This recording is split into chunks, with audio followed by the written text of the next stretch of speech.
Right, we're going to do a demo of the speaker right in here. Philco. Actually, I have it hooked up to our favorite Bluetooth adapter. I have one of these left. This is the one I have. I think we are getting some more in stock. This is an audiobook right in here. Most common electronic components that you're going to find in audio electronics.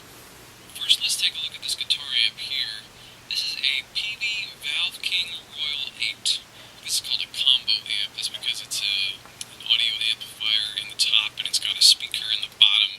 So it's a combination speaker cabinet as well as an amplifier built into that. That's what they call these combo amps. So if you take the screws out and you look inside, this is what the circuit board looks like. Okay? So cool. Now, look at this. That's a sample of that. Let's see if I can get you something else.